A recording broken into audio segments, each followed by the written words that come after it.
परमार्थ की पगडंडी, रॉय के साथ रोचक कथाएं।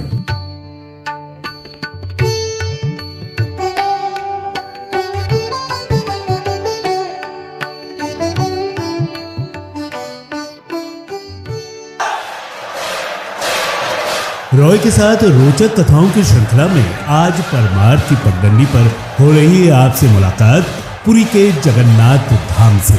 माना जाता है कि भगवान विष्णु जब चारों धामों पर बसे अपने धामों की यात्रा पर जाते हैं तो हिमालय की ऊंची चोटियों पर बने अपने धाम बद्रीनाथ में वे स्नान करते हैं।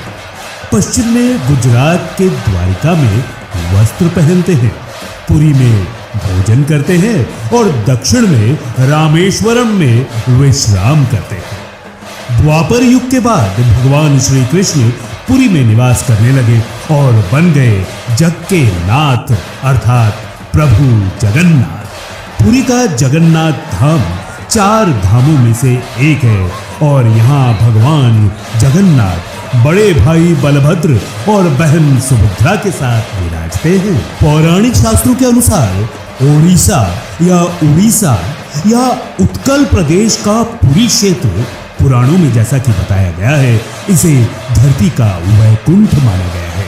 यह भगवान विष्णु के चार धामों में से एक है। इसे श्री क्षेत्र, श्री पुरुषोत्तम क्षेत्र, शाक क्षेत्र, नीलांचल, नीलगिरी और श्री जगन्नाथपुरी भी कहते हैं। यहाँ लक्ष्मीपति भगवान विष्णु ने तरह तरह की लीलाएं की थी। ब्रह्म और स्कंद पुराण के अनुसार यहाँ भगवान विष्णु पुरुषोत्तम नील माधव के रूप में अवतरित हुए और सबर जनजाति के परम पूज्य देवता बन गए। सबर जनजाति के देवता होने के कारण यहाँ भगवान जगन्नाथ का रूप कबीलाई देवताओं की तरह है। पहले कबीले के लोग अपने देवताओं की मूर्तियों को काष्ठ यानी लकड़ी से बनाते थे। जगन्नाथ मंदिर में सबर जनजाति के पुजारियों के अलावा ब्राह्मण पुजारी भी हैं। ज्येष्ठ पूर्णिमा से आषाढ़ पूर्णिमा तक सबर जाति के दैतापति जगन्नाथ जी की सारी रीतियां निभाते हैं। पुराणों के अनुसार नीलगिरी में पुरुषोत्तम हरि की पूजा की जाती थी। पुरुषोत्तम हरि को यहाँ भगवान राम का रूप माना गया है। सबसे प्राचीन मत्स्य पुराण में लिखा गया है कि पुरुषोत्तम क्षेत्र की देवी विमला है और यहाँ उनकी पूजा होती है। रामायण के उत्तराखंड के अनुसार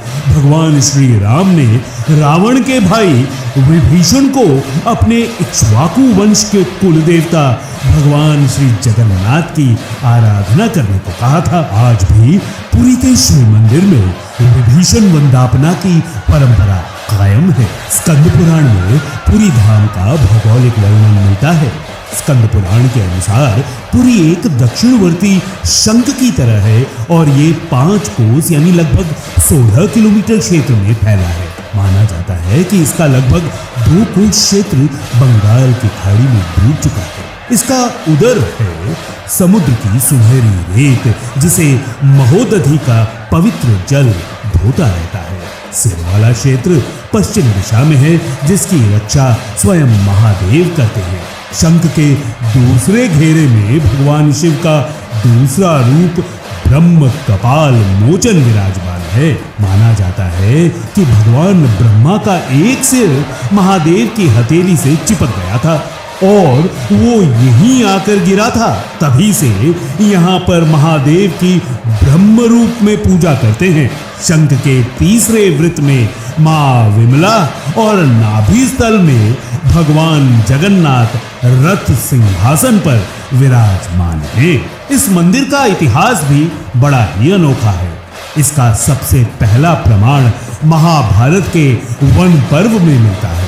कहा जाता है कि सबसे पहले सबर आदिवासी विश्वसु ने नील माधव के रूप में इनकी पूजा की थी। आज भी पुरी के मंदिरों में कई सेवक हैं जिन्हें दैतापति के नाम से जाना जाता है।